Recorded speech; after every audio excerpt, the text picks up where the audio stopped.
enjoy your time here. The National Park Service protects Yosemite for the enjoyment of future generations.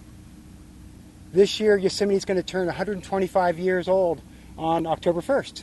So happy birthday, Yosemite. We're really excited about that. In 2016, the National Park Service turns 100 years. So what does this all mean? Well, I think the significance of the anniversaries and the ascent to the Dawn Wall clearly show that adventure can still be found on our public lands and in our national parks today in 2015. Tommy and Kevin, thank you for showing us that.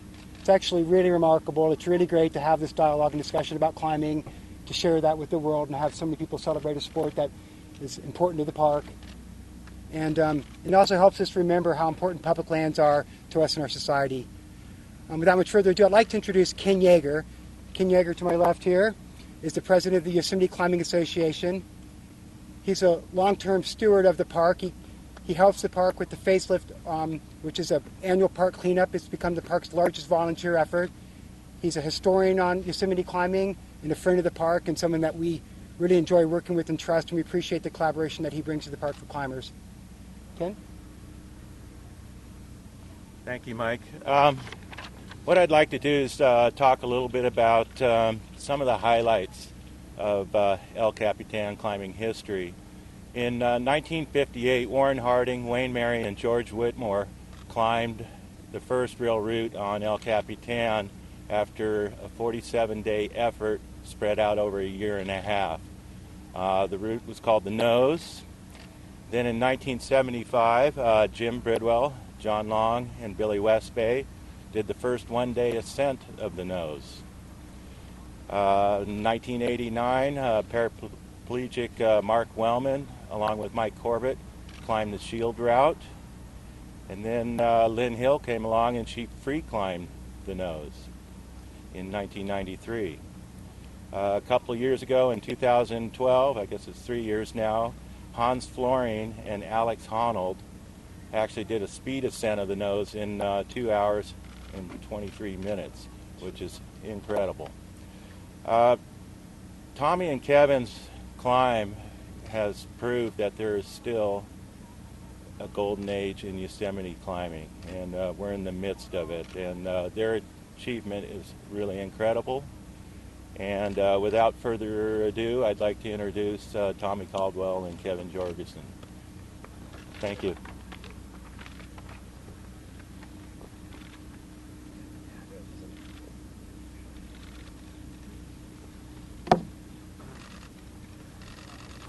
I have barely any voice right now, so I'm going to leave the talking to these guys.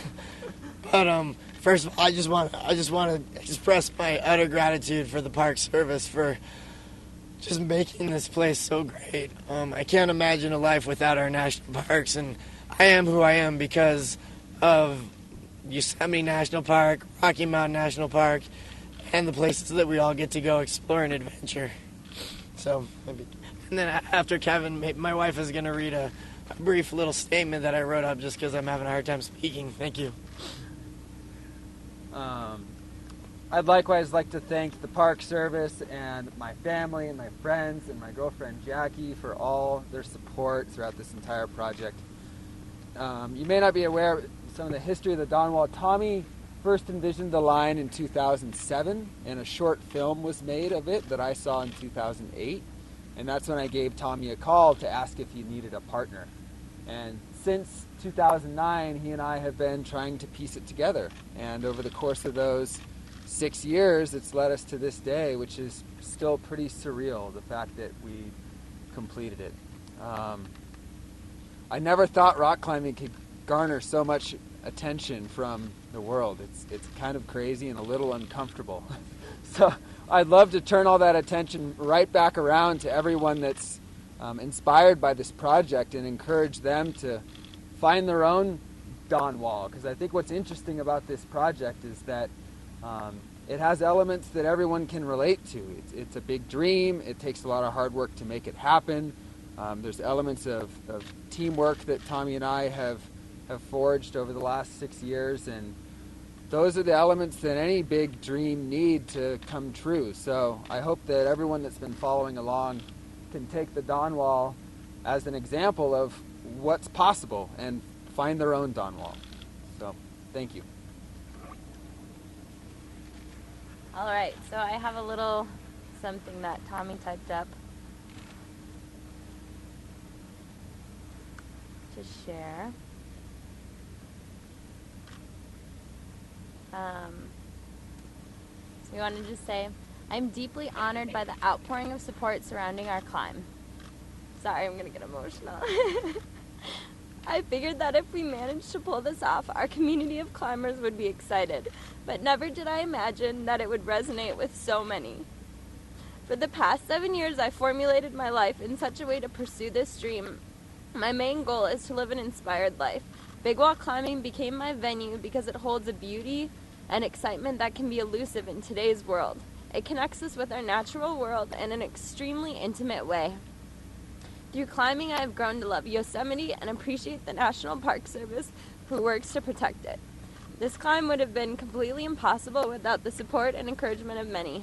First, my beautiful wife, Becca, and little boy, Fitz. They never doubted me for a second. My dad and family, whose eternal optimism is contagious. I also want to thank Patagonia and everyone else who has helped along the way. And maybe I'm going out of my bounds, but it's really overwhelming to see everybody. A lot of us have believed in this climb, and to get so many people behind it and supporting the guys and see what we see, it's really exciting, and just thank you.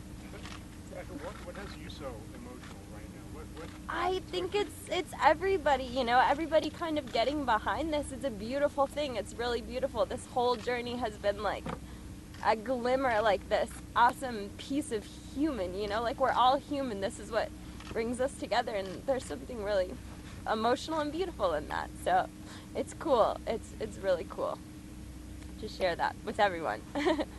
So thank you. Yeah, thank you guys for just the overwhelming amount of support we feel. It's been amazing. Love you all.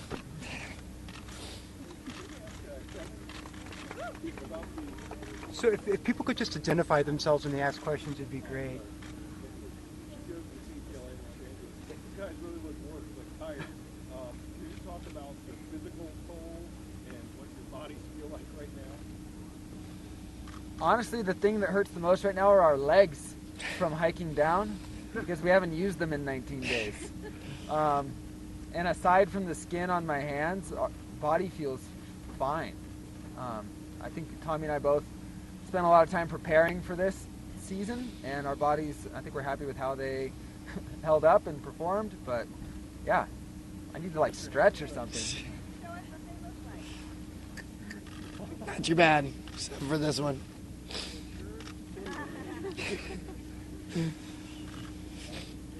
Yeah, this climb, the limiting factor was really our fingers, so our bodies held up quite well, actually.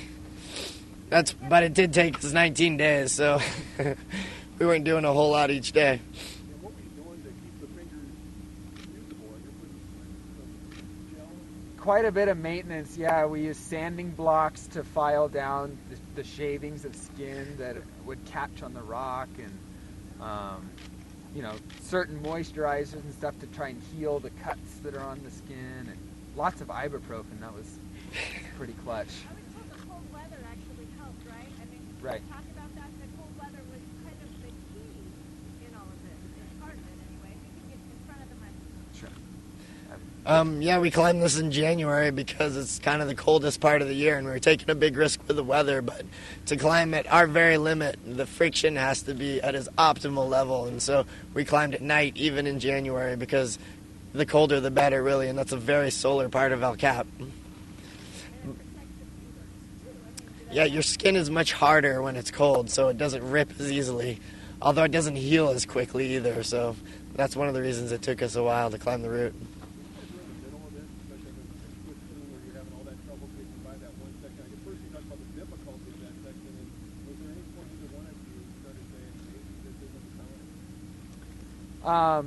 Yeah, the character of pitch 15 is that it's just extremely sharp. It's dead vertical. It's about an 80-foot right to left traverse, and the crux is extremely sharp. And for my wingspan, you need to be able to hang on with just 2 fingers while you're fully extended like this. And It just happened that these were the two fingers that had cuts in them. So that was like the healing and wounding process that I kept going through for those 7 days. I would heal one tip and split another and then rest and vice versa. So everything really had to come together for that to work out. Did it ever cross your mind that maybe call it quits on this? I mean, I was definitely getting frustrated, but the weather was great and Tommy was super supportive in saying that we would spend as long as we needed to let my skin heal, because that was clearly the limiting factor for that pitch. It really did feel like a matter of time, but I'd be lying if I didn't have my doubts and frustrations when going through that process. Were you aware of all the attention down here and around the world while you were doing that, or were you sort of isolated? We weren't totally isolated. We could just look down and see like 100 cars in the meadow, which I've been here in January before, and usually there's like one. Yeah. Describe the feeling when you finally took that step to the top. I mean, if you could describe the emotion for us. For me, my biggest moment was after the hardest bit of climbing on Wino Towers, about 20 pitches up. That was the point where I knew that we could make it to the top virtually no matter what. And I got pretty emotional, and it was a big moment for me. The top probably would have been a big moment, but we were anticipating all these people surrounding us. So I think that, although it's amazing to get the support, I think it distracts from the moment a little bit at times. For you, Kevin? Every time you finish a really hard pitch on the wall, like 15 or 20, like the last hard one up to Wino, at least for me, when you would grab that last hold, you could literally feel all the hope and desire and stress just like drip off of you, and you're just hanging there in silence and relief and joy, and it's like the coolest feeling. And mantling up on the top was kind of the same, in that there was nowhere else to go. We were standing on top. It was pretty special. I think this project was a heavy weight to bear for us for those 19 days. And so, yeah, the moment you get to the top, that lifts and you feel much lighter. And I'm sure that'll last for a while. What happened to your voice? Did you get sick up there? I think I got a little sick, and then we're just doing a lot of yelling. It's very exciting. To most of us down here, that whole thing up there looks impossible. Why was the Don Wall so much different than all the other parts of it that you guys have done before? I've climbed El Cap 60 times, and so it was a really long evolution of choosing a route, trying to free it, eventually freeing it, and really discovering what that wall is all about on a really intimate level. And I came to realize that section of the wall was, in my mind, the future at the time. You know, I when I first looked at it, I was like, I'm never going to be able to climb this thing, but maybe somebody will someday. And I wanted to open the future's eyes to that, so that's why we made that first video. And then through that process, I was like, shoot, maybe I can do it if I really, really work hard enough. And I was so inspired by the climb itself that I pretty much went all in. What are the first things you guys wanted to do when you finally reached the top, and now that you're on the ground? I mean, there was something that you were craving. I mean, the shower. I mean, talk about the things that you missed and that you craved. Although we're very dirty, quite smelly, all I wanted to do is just wrap myself around my wife and hold my little kid. Who was the camera person that was hanging out from the wall taking your pictures? The main videographer was Brett Lowell, really good friend of ours, and Josh Lowell from Big Up Productions. And they get overlooked so much, but this project was almost as much about them as it was about us. It was a real collaboration, and you all should be very excited to see that film, because it still is a dream within my eyes. I was looking at Kevin climbing so many times, just like thinking how surreal it was and how utterly unbelievable the situation that we had been in was, and seeing that on film is going to be pretty cool. So if he's filming you like Monday afternoon, we saw Tuesday afternoon, were you actually climbing then, or had you already done it? Because you climbed at night, you said. But Yeah, they filmed us at night. We brought some big lights up there. They just filmed total documentary style whenever we were climbing. in the daytime too? When we climbed in the daytime, they filmed in the daytime, yeah. What's next for the two of you? Have you thought ahead on, now that you've conquered El Capitan here in the Don Wall? What do you want to do next? I want to go on a bouldering trip. A bouldering trip. Yep. I'm going to go to Fontainebleau in France. Yeah, as full-time climbers, we have the privilege from traveling from one beautiful place to the next. I think my wife and my kid and I travel about 10 months a year from one amazing climbing destination to the next. So in 3 weeks, we're heading off to southern Argentina to Patagonia. And then in early spring, we're headed to France. So we'll just continue that life. What does it feel like to be the only two people in the history of humankind who accomplished this thing? I don't think we really think about it. I mean, a lot of people have free climbed El Cap. It's a nuance that has captured the imagination of everyone here, but you know, there's climbers out there doing this kind of thing on maybe a slightly smaller scale all the time.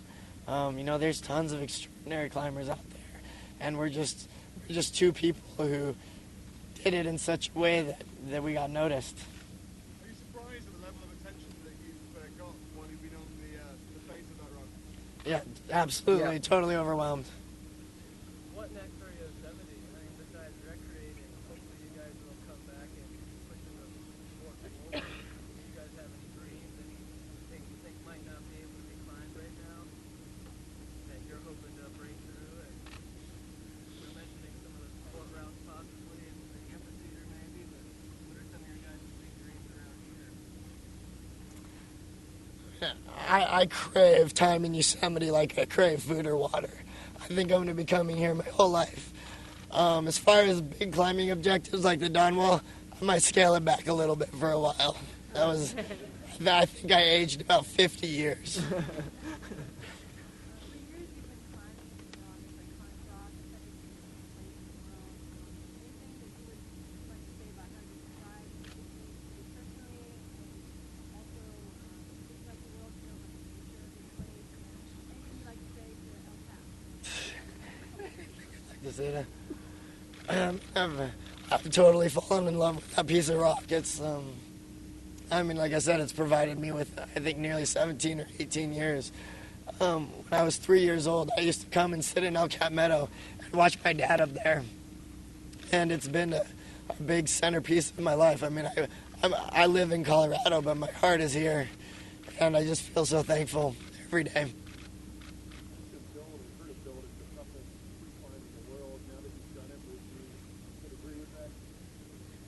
Certainly the most consistently hard big wall free climb in the world.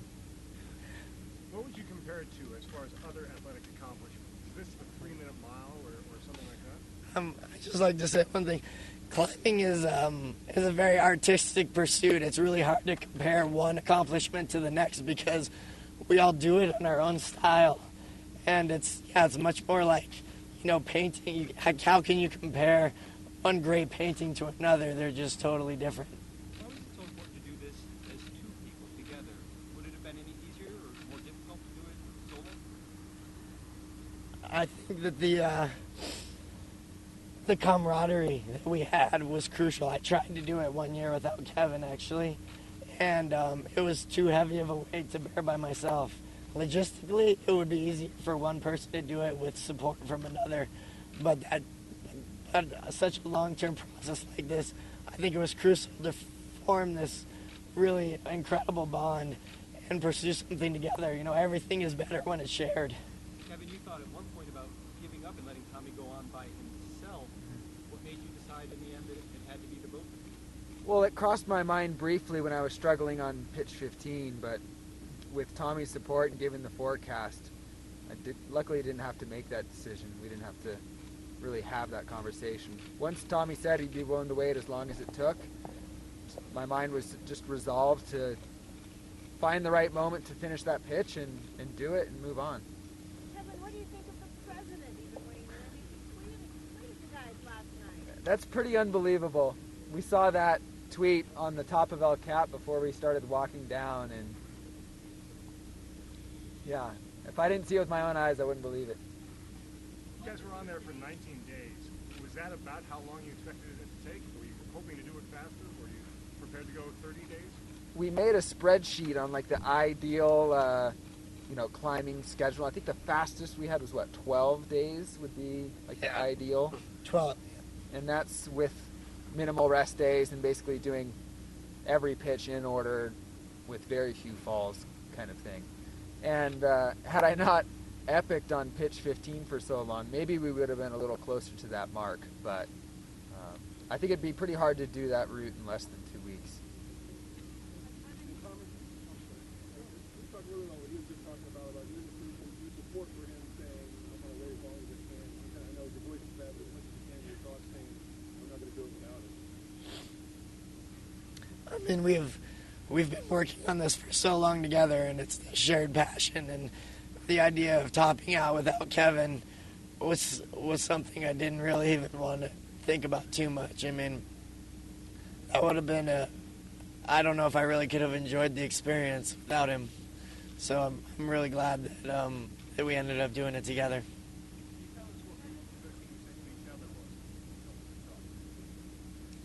I don't remember. I think we did a little fist bump. I told Kevin I was super proud of him, and we just briefly discussed we said this has been such a rad adventure, such an amazing thing. We're going to remember this for the rest of our lives. Yeah. It's basically like that.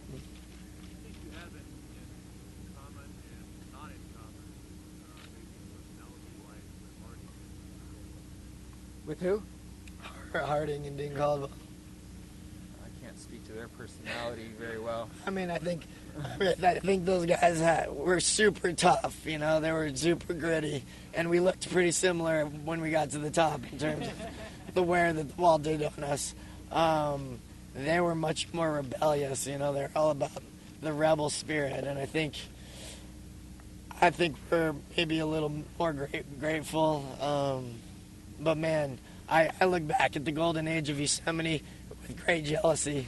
Those days were incredible.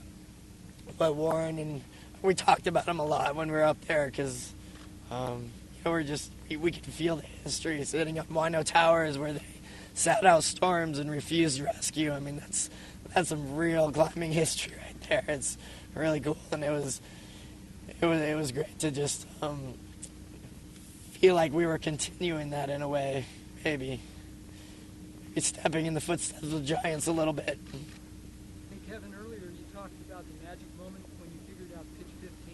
Could you talk about that a little more? Sure. I had our film crew render every failed attempt on the pitch into a video that I could watch and analyze. And I kind of deciphered the root cause and then changed my sequence as a result back to a method that I had used previously but wasn't using on all the attempts up on there on the push. And once I switched that sequence, it kind of clicked. So, yeah. What would you say was the most spiritual part of the whole climb? Like, where you were like, this is why I climb. This is why it's really beautiful. I think the sunrise on our last morning sitting on the ship's bow was why we climb up there. We had a full view of Half Dome and Tuolumne and all of Yosemite. We were up early before the sun, so we watched day break and then the sun come up and then the sun hit us. And I mean, it was just a beautiful place to be, on the last day of what was going to be one of the most memorable adventures of our lives, for sure. I think throughout the climb we were overcome by the magnitude and the beauty of Yosemite National Park. I mean, experience something like that in this place was unbelievable. I mean, I think it felt like a very spiritual experience the whole time. Like even now, it almost seems a bit surreal to me. For the non-climbers, is that Wearing a green T-shirt in memory of a very good friend that you lost here in Yosemite. Did he help you with you? Can you talk a little bit about Brad and how that? Yeah, I mean, the world lost a great guy in August. His name was Brad Parker, and he fell on Mathis Crest in Tuolumne.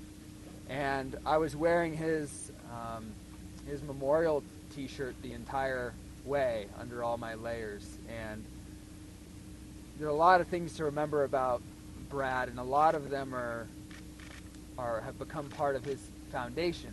A lot of little sayings like breathe deep, move slow, be brave, all these little things that Brad lived by that definitely I took with me up on the wall and used them mid-pitch sometimes even to help get me through those really hard moments. So it was pretty special to be able to take, you know, Brad and his t-shirt and his memory up there on that wall with me.